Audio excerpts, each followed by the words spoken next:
মনে করুন আপনি আদিম সভ্যতার মানুষ। আধুনিক প্রযুক্তির কোনো ধারণাই আপনার নেই বড় বড় বিল্ডিং কিংবা শপিং মল। যতদূর চোখ যাবে বিস্তৃত জঙ্গল বা মরুভূমি। জনসংখ্যা বলতে আপনি ও আপনার সম্প্রদায়ের গুটি কয়েক মানুষ। স্বাভাবিকভাবেই প্রশ্ন আসবে, এসব গাছপালা, মরুভূমি, এমনকি আপনার সৃষ্টি কে করেছেন? বলছি 12,000 বছর পূর্বের কথা। পৃথিবীর সর্বপ্রথম ধর্মীয় উপাসনালয় বলা হয় গোবেকলি তেপেকে। চলুন জেনে নেওয়া যাক এর ইতিহাস। তুর্কি শব্দ গোবেকলি তেপে এর অর্থ নাভির পাহাড়। কুর্দি ভাষায় জায়গাটির নাম গিরেমিরাজান। 1963 সালে এই গোবেকলি তেপে হইচই ফেলে দেয় বিশ্বময়। জার্মান প্রত্নতাত্ত্বিক ক্লাউস স্মিট দলবল নিয়ে এখানকার মাটি খুঁড়ে ঈসা আলাইহিসসালামের জন্মের 8,000 থেকে 9,500 বছর আগেকার নিওলিথিক সভ্যতার স্থাপনা খুঁজে পান। 20 একর জমিতে গড়ে তোলা বিশাল পাথরের বৃত্তাকার কাঠামোয় 50 ফুট উঁচু পাথরের স্তম্ভ।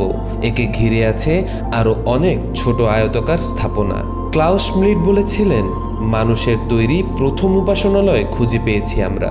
বিশ্বের প্রাচীনতম উপাসনালয় না হলেও একে অন্যতম প্রাচীন বলাই যায়। স্থাপনাটি উপাসনালয় হয়ে ওঠার প্রমাণ কি?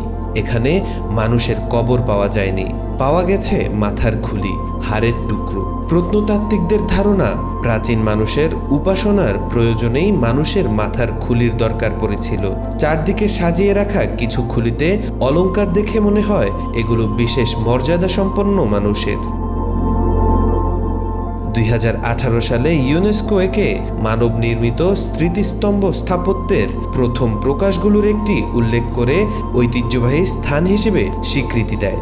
তখনও মানুষ মাটি পুড়িয়ে থালা বাসন বানানোর কায়দা শেখেনি, কৃষিকাজ করতে শিখেছে কেবল। সে সময় মানুষের অন্তর্দৃষ্টিতে ধর্মের জন্ম হয়েছিল। এর প্রমাণ এই স্থাপনা।